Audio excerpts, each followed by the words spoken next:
Hi, 7th graders. I'm going to have you open up your Unit 10 notes to Lesson 10.3, and you'll see that Lesson 10.3 is on circles and problem solving.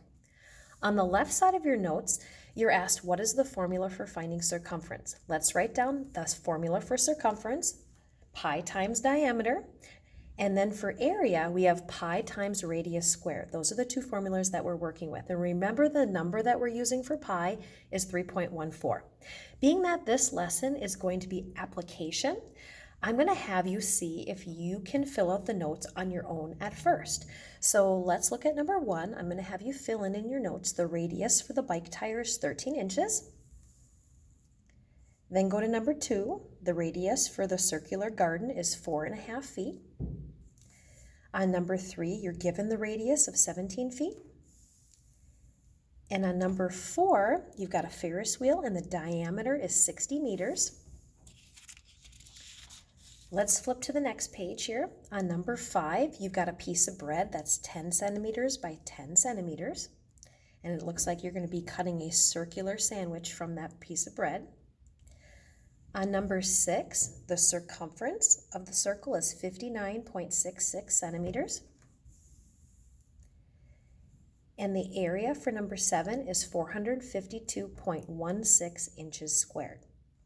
So what I'd like you to do is to go through the notes on your own first, being that we have worked with finding circumference and area the last 2 days, and see if you can solve each one of the problems in your notes. Then you can come back to the video and you can check your answers, and if there's any answer that you don't have correct, you can watch and see how it's done. Go ahead and pause the video now while you work through your notes. So in each of the examples today, we have to decide what we would use in order to solve the problem. Would we use the circumference formula or the area formula? Now keep in mind, circumference is distance. So anytime we're asked for anything about a distance around a circular object, that's going to be the circumference. And anytime that we're asked for the space inside of a circular object, that's going to be referring to area, because area is the number of square units inside of a space that's circular, okay? So let's go through the examples in our notes and we'll see how you did. On number 1, the answer that you should get is 81.64 inches. Now, if you got that answer, you can move on to number 2. If you didn't, let's take a look and see what we can do to solve this. How far will the bike tire go when it makes one complete revolution? Well, when the bike tire spins around one complete time and we're asking how far that we're going to go, that's referring to distance. So if we're referring to distance, we're going to be using the circumference formula. So we want to know the circumference all the way around one of the bike tires, because the distance around the bike tire as it makes one revolution, that's going to be how far the bike is going to go. So I'm going to start off always by writing my formula. Circumference equals pi times diameter. And so I'm going to use the special number 3.14 for pi, and now I want to multiply it by the diameter. I'm given the radius as 13 inches, so I'm going to have to double the radius in order to get the diameter. If it's 13 inches halfway, then the diameter would be 26 inches. So I'm going to multiply by 26. So in my calculator, 3.14 times 26 is going to give me the 81.64 inches that I'm looking for. And so that's going to be the distance around one of the bike tires, but it's also going to be how far you're going to move when the bike tire makes one complete revolution. Okay, let's take a look at number 2. The answer should be 28.26 feet. If you got that answer, you can move on to number 3. If you didn't get that answer, let's take a look and see maybe where you made your mistake. Here we're asked how much edging is needed for the circular garden. So edging, that's talking about all the way around the circular garden. So this is distance around a circular figure, so distance is going to be circumference. So being that I'm using my circumference formula, I'm going to first begin by writing out that formula. Okay, then I'm going to plug in what I know. Well, for the circumference formula, I need the diameter, and it looks like I'm given the radius, so the distance halfway across the circular garden is 4.5 feet, so I'm going to have to double that to get the diameter. So the diameter would be 9 feet. So remember, I'm going to use the number 3.14 for pi, and I'm going to multiply that by the diameter, which is 9. So when I use my calculator and take 3.14 times 9, that's going to give me the 28.26 feet that I'm looking for. And that's going to be the amount of edging that I'm going to need to go around the circular garden. Okay, on number 3, you're asked how much space the goat can play in. If you got 907.46 feet squared for this one, you can move on to number 4. If you didn't, let's take a look and see how we can do it. It's asking how much space the goat can play in, and so this is talking about space inside of a circular object, and therefore we're going to be using area. How many square feet can the goat play in? So being that I'm going to use the area formula, I'm going to start off by writing down that formula, pi times radius squared. And I know that the special number for pi is 3.14, and now I want to multiply that by the radius squared. So radius is given to me. The radius of this circle is 17 feet, so I'm going to plug in 17 for radius, and then I'm going to use my calculator. 3.14 times 17 squared, and the calculator will tell you 907.46 feet squared. So that's how many square feet that would fill up the space in that circular area for the goat to play in. Okay, on number 4, we're asked how many meters you will have traveled when the Ferris wheel makes one complete rotation. The answer is 188.4 meters. If you got that answer, you can move on to number 5. If you didn't get that answer, let's take a look and see how to do this. So how many meters have you traveled when the Ferris wheel makes one rotation? So this is asking you again how many meters, and so we're talking about distance, right? How much distance did you travel? So if you're sitting in the bottom cart right here, let's say that you're right here, and the Ferris wheel makes one rotation all the way around, so you're traveling all the way around back to where you started, that distance is called circumference. And so we're going to be using the circumference formula. So I'm going to start off again by writing down the formula. And in order to get the circumference of the circular Ferris wheel, I'm going to be taking the special number 3.14 and I'm going to multiply it by diameter. And the diameter of this Ferris wheel is 60 meters. So we're going to multiply by 60. So in my calculator, 3.14 times 60, and the calculator tells me 188.4, and then that's going to be meters. And so that would be the distance that you travel when you make one complete revolution on the Ferris wheel. All right, let's take a look at 5. The answer for number 5 is 21.5 centimeters squared. If you got that answer, you can move on to number 6 in the video. If you didn't get that answer, let's take a look and see how we can do this. How much bread is left after a circular sandwich is cut from the center? So we are talking about the space inside. We don't care about distance, we care about space within this piece of bread. So we're going to be using the area formula today on this problem. Okay, so how much bread is left after you cut out a circular sandwich? Well, if I cut out the circle away from a square-shaped piece of bread, I'm going to have the part on the outside here that's left, right? So imagine if I were to find the area of the entire square piece of bread, and then I take the circular part and I just subtract it off. I take it away. That's going to tell me what I have left. So we first need to figure out what is the area of this entire piece of bread. So I'm going to write area of bread. Okay, we're going to do that first. And to find the area of the bread, being that it's a square, I'm going to be taking length times width to find the area. And I know that this is a 10 by 10 piece of bread, so I would take 10 times 10 to find the area of the bread. And so the area of the bread would be 100 centimeters squared. That's the area of the entire piece of bread.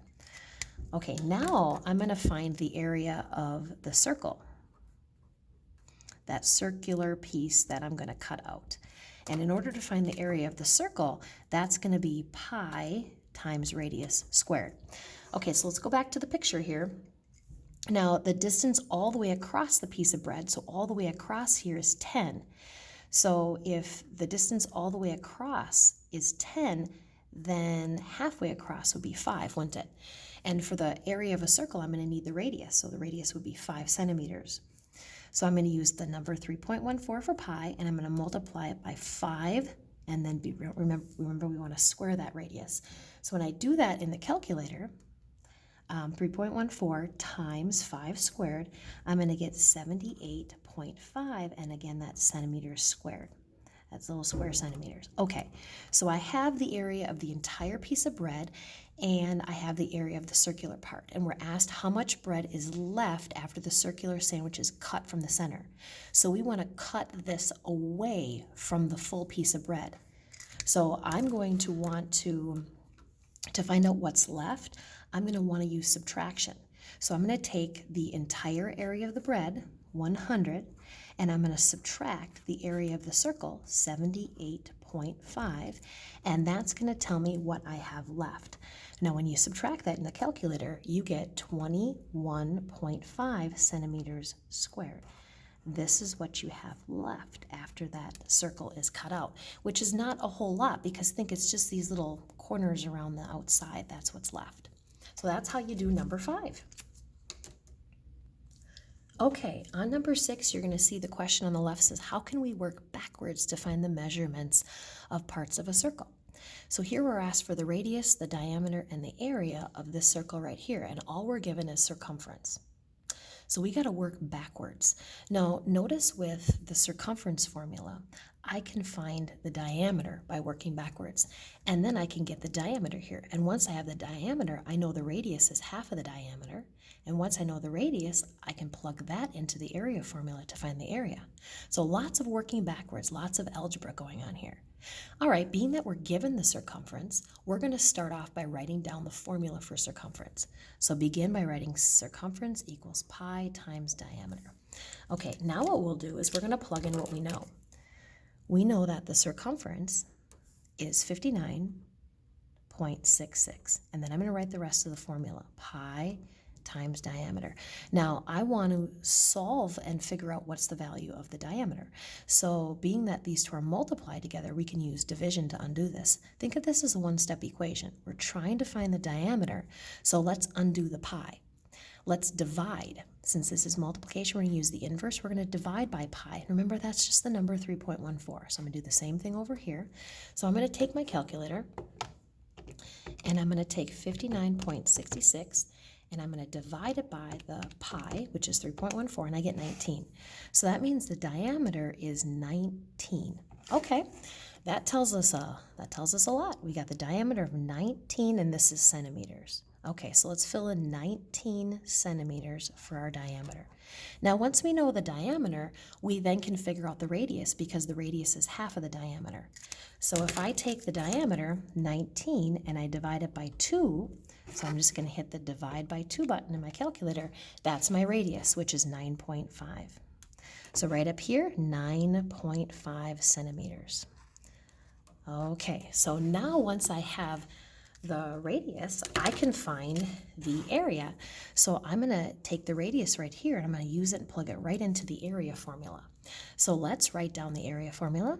Area equals pi times radius squared. Okay, so I know the radius, and that is 9.5. So area equals pi times 9.5 squared. So in our calculator, we're going to take 3.4 times 9.5 squared. And when you do that in your calculator, you will get 283.385. Okay, so we're just going to leave our answer exact. I'm not even going to round it right now, but remember this is centimeters squared. This is how many square centimeters are in the circle. So right here, now we can go back up here and we can write 283.385, and that is centimeters squared for our area. So lots of math there, lots of working backward and forward, finding the missing values when we're given the circumference. Okay, on number 7, here we're given the area and we're asked to find the circumference. Okay, we can do this. Well, in the area formula, we could work it backwards and we could find the radius. And once we know the radius, we could double that to get the diameter and plug that into the circumference formula to find the circumference. So let's give this a try. Being that we're given the area, we're going to start off by writing the area formula because that's what we know, pi times radius squared. So I'm going to plug in what I know. I know the area is 452.16. Then I'm going to write the rest of the formula equals pi times radius squared. Okay, so I'm going to have to do some undoing. I want to get the value of the radius right here. So do you see how that it's being multiplied to pi? Let's use the inverse operation and let's divide by pi. Okay, so we're going to take our calculator and we're going to take 452.16 and we will divide by 3.14. And I get 144 equals, and remember that's the radius squared. Now we want the value of the radius. So let's think what number squared would give us 144. Now we know when we take a number and we square it, we multiply it by itself. So think 12 times 12 gives us 144, doesn't it? In fact, the square root of 144 is 12, because 12 times 12 is 144. So it is true that if we took 12 squared, we would get 144. 12 squared equals 144. So that means that the radius has a value of 12. So halfway across the circle is 12 inches. Okay, good to know because that's going to really help us out. We're asked to find the circumference. And in order to find the circumference, if you look at the circumference formula, we need the diameter. And if we know that the radius is 12, we could double that to get the diameter. So if I double it, the diameter would be 24 inches all the way across. So now, being that we want to find the circumference, let's write the circumference formula. Circumference is pi times diameter. I'm going to use the number 3.14 for pi, and I know that the diameter is 24 inches, so I'm going to multiply it by 24 in the calculator. And when I do that, 3.14 times 24, we get 75.36. And this is circumference. Remember, this is distance around, and so this is just going to be inches. So right up here, 75.36 inches would be the distance around the circle. And that's our circumference. So let's have you go to your summary right now. The goal here is to be able to take a look at a problem and decide, are we going to be using the circumference formula or the area formula in order to solve? So if you're asked anything about distance, you're going to use circumference formula because the circumference is the distance around any circular region, and you'll use this formula here. If you're asked anything about the space inside of a circular area, the space inside is area. It's how many square units are inside of a space of a circle, and you'll use the area formula. As you notice in all of the examples I did today, I always began by writing down the formula first. And then I plugged in the numbers that I knew and solved for what I didn't know. Thank you so much for joining me for Lesson 10.3, and happy practicing with circumference and area.